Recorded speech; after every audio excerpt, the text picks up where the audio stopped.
Hello students, आइए अभी हम शुरू करेंगे हमारे सैनिक स्कूल का chapters third, the revolt of 1857। इस चैप्टर के अंदर हम जो रिवोल्ट हैं, कहाँ से रिवोल्ट स्टार्ट हुए हैं, कौन कौन से मेजर सेंटर्स थे रिवोल्ट के, वो हम देखेंगे। तो सबसे पहले हम ये देखते हैं कि रिवोल्ट का रीज़न क्या था, क्या कारण था और कहाँ से रिवोल्ट स्टार्ट हुआ था।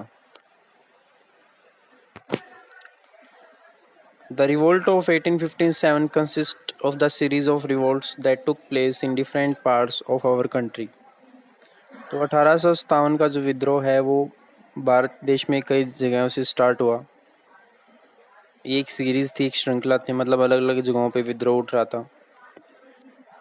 It is considered as the first war of independence, और 1857 के रिवोल्ट को फर्स्ट वार ऑफ इंडिपेंडेंस भी कहा जाता है। On 29th March 1857, Mangal Pandey attacked and fired at his senior at Barrackpore. तो मंगल पांडे उस समय जब ब्रिटिश सेना में भर्ती था, तो उस टाइम पे उसने अपने एक सीनियर के ऊपर, एक अधिकारी के ऊपर अटैक कर दिया 29 मार्च 1857 को बैरकपुर, पश्चिम बंगाल में।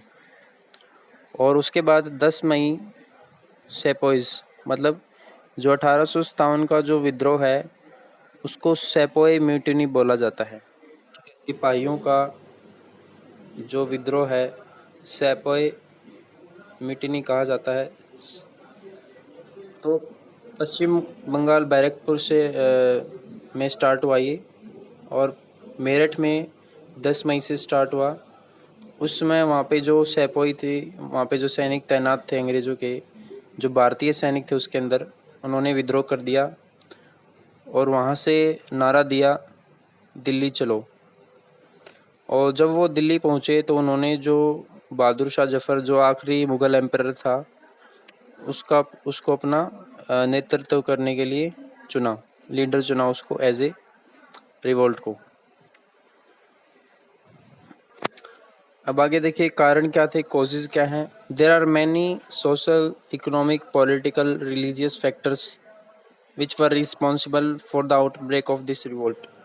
तो ऐसे बहुत सारे सामाजिक, आर्थिक और राजनीतिक या धार्मिक कारण रहे हैं जो इस रिवोल्ट के होने के लिए जिम्मेदार हैं। तो देखिए इनमें से जो मुख्य कारण रहा है, कुछ कारण हैं इनमें से, जैसे these causes include British policy of heavy taxation, कि भी किसानों पे, मजदूरों पे बहुत ज़्यादा टैक्स लगाया जाता था। स्प्रेड ऑफ मॉडर्न एजुकेशन, आधुनिक जो शिक्षा थी ब्रिटेन की, ठीक है, ब्रिटिश की, उसका विस्तार किया जा रहा था। प्रोपेगेंडा बाय क्रिश्चियन मिशनरीज, जो प्रोपेगेंडा मतलब कि एक किसी मुद्दे को अधिक महत्व देना, किसी एक बात को अधिक चलाना। तो जो क्रिश्चियन मिशनरीज थे उनके द्वारा जो अपने विचार जो फैलाए जा रहे थे समाज में। उसके अलावा डिस्ट्रक्शन ऑफ ट्रेडिशनल हैंडीक्राफ्ट्स, जो हाथ से बनाई गई जो चीज़ें थी, जो हमारे देश के अंदर जो बुनकर थे या फिर जो हाथ से चीज़ें बनाते थे, शिल्पकार थे, उनका डिस्ट्रक्शन किया गया, मतलब उनको इतना महत्व नहीं दिया गया। Policy of doctrine of labs, और डॉक्ट्राइन ऑफ लैब्स की पॉलिसी थी, लैब्स की नीति आपको पता है, हमने पढ़ा था चैप्टर 2 के अंदर, कि किसी अगर राजा के उत्तराधिकारी नहीं है तो उसका राज्य अंग्रेज़ों के हाथों में चला जाएगा। तो इन्हीं सभी परिणामों के कारण, इन्हीं सभी नीतियों के कारण जो है ये विद्रोह का एक कारण बने।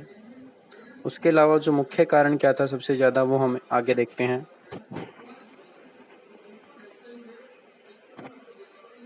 The immediate cause of the revolt was of 1857 was the introduction of new Enfield rifles। ठीक है, जो मुख्य जो कारण था, इमीडिएट कॉज इस 1857 के रिवोल्ट का होने का, वो सबसे ज़्यादा था एनफील्ड राइफल्स। एनफील्ड राइफल्स मतलब ऐसे वेपन्स थे ये जिनके अंदर जो कैटराइज होती थी, कैटराइज के अंदर पाउडर भरा जाता था, ठीक है, राइफल को चलाने के लिए।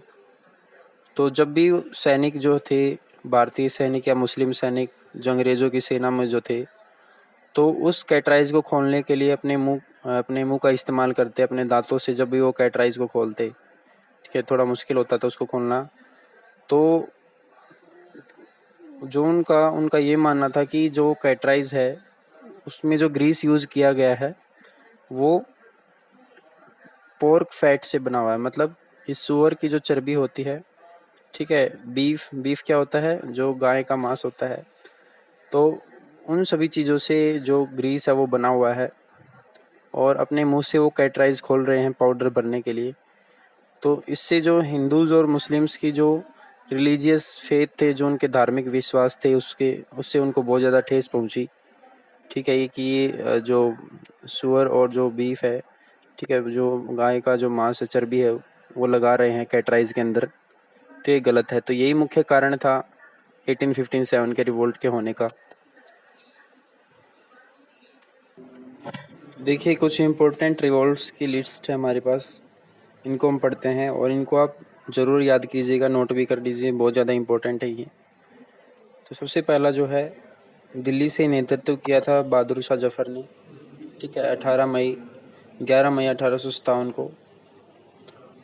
और बहादुर शाह जफ़र जो आखिरी मुग़ल शासक था, वैसे तो आखिरी जो प्रभावी मुग़ल शासक था जिसका ज़्यादा मतलब शासन अच्छे तरीके से चला, तो वो जो औरंगज़ेब था वहीं तक चला। उसके बाद बहादुर शाह जफ़र का इतना महत्व नहीं रहा और इसका सामना हुआ ब्रिटिश कमांडर जॉन निकलसन से। और इसमें क्या हुआ कि इम्पोर्टेंट फैक्ट क्या है इसका, revolt of 1857 began here, Delhi से स्टार्ट हुआ था और यहाँ से उसको उपाधि दी गई थी बहादुर शाह जफ़र को, यहाँ से टाइटल मिला था उसको शहंशाह हिंदुस्तान, ठीक है। उसके बाद ये रंगून भाग गया बहादुर शाह जफ़र। फिर नेक्स्ट पॉइंट देखिए, कानपुर में 4 जून 1857 को स्टार्ट हुआ और दिसंबर में यहाँ से लीडर नेतृत्व किया नाना साहेब और तात्या टोपे, ठीक है, मैंने बताया था आपको तात्या टोपे रानी लक्ष्मीबाई के गुरु थे। उसके बाद इसका सामना हुआ कॉलिन कैंपबेल, अंग्रेज से कमांडर से, ब्रिटिश सेनापति से। इसका क्या रिजल्ट रहा, इम्पोर्टेंट फैक्ट क्या है इसके अंदर, Nana Sahib rose in revolt against the British because he was denied the pension as he was adopted son of Peshwa Bajirao too. तो इस नाना साहेब ने जो है अंग्रेज़ों का विरोध किया और जो नाना साहेब जो था वो पेशवा बाजीराव जो था उसका गोद लिया गया पुत्र था। और वैसे भी इसने अपने आप को, नाना साहेब ने पेशवा बाजीराव का जो है पेशवा घोषित किया हुआ था। तो ये अपने जो पेशवा जो वंश है उससे अलग नहीं मानता था नाना साहेब अपने आप को। तो इसने जो नेतृत्व किया था, हमारे पास जो इम्पोर्टेंट पॉइंट्स हैं, कानपुर से, ठीक है, नाना साहेब ने किया था और कॉलिन कैम्पबेल से इसका सामना हुआ था। इसके बाद देखिए लखनऊ से बेगम हजरत महल, ठीक है, लखनऊ से बेगम हजरत महल, इसका सामना भी कॉलिन कैम्पबेल से हुआ, लेकिन लखनऊ को छीन लिया गया 1856 में, ठीक है।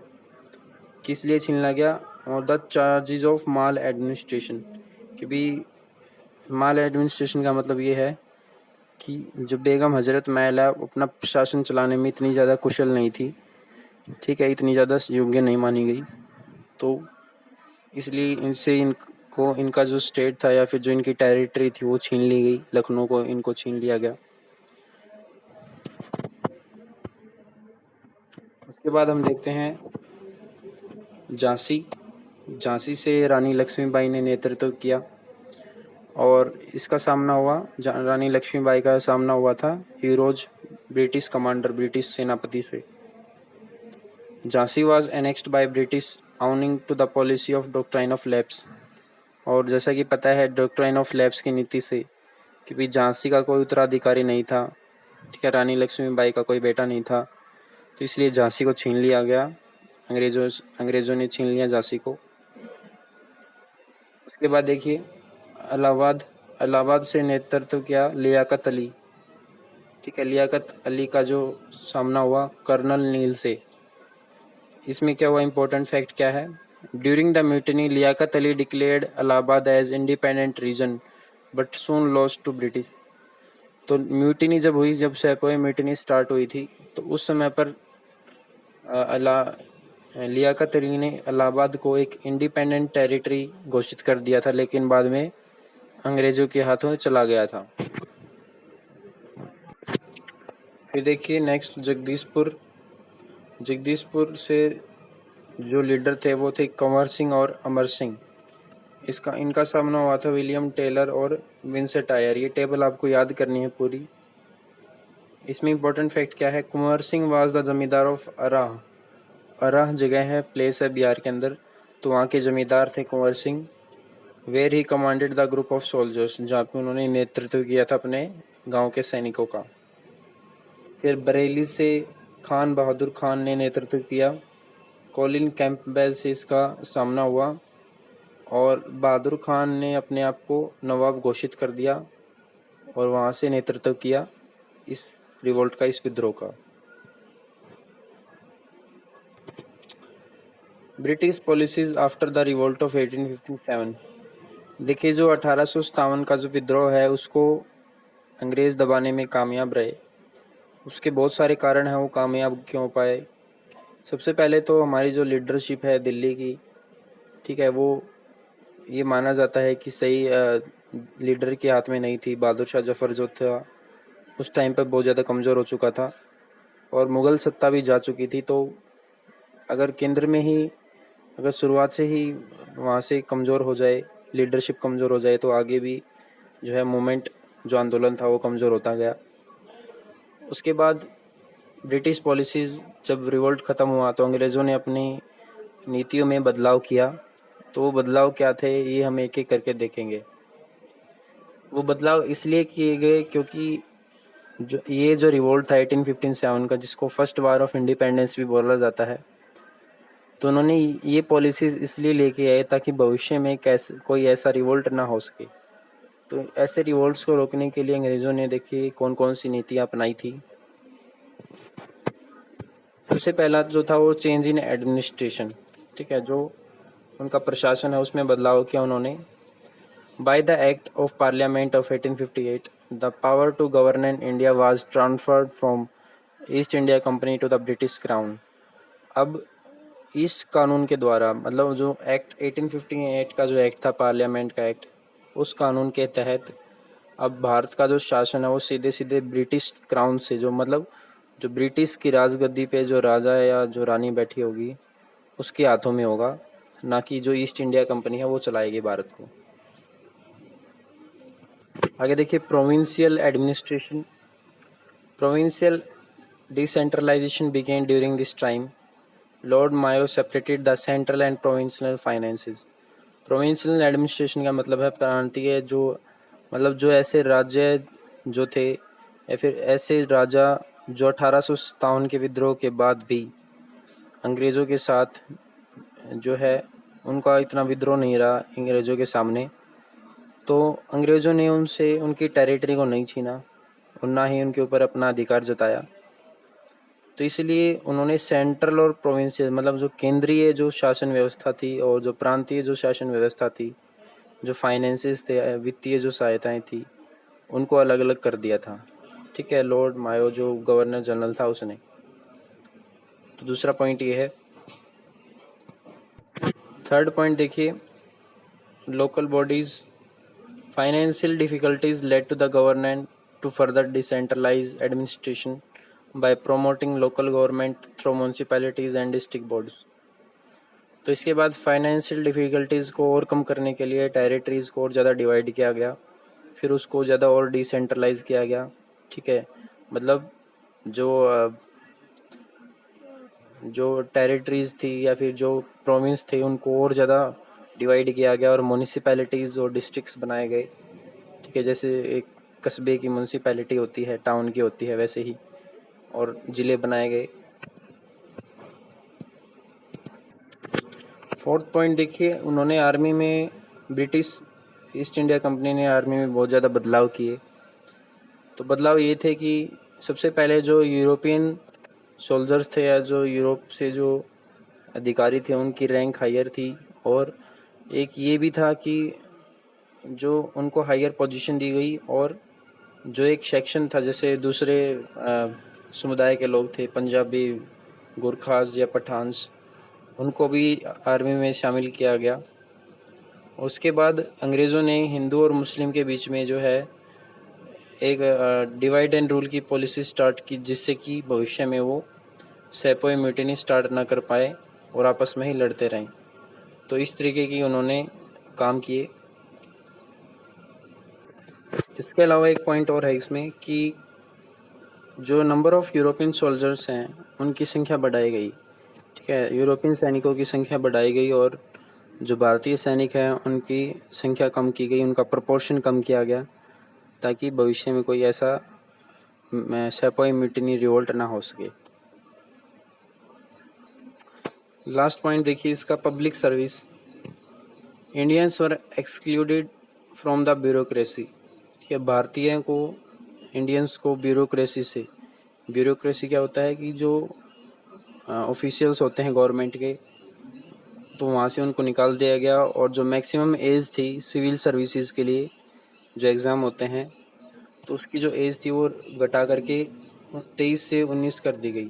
ठीक है, मैक्सिमम एज जो है वो 19 कर दी गई 1878 के एक्ट के अकॉर्डिंग।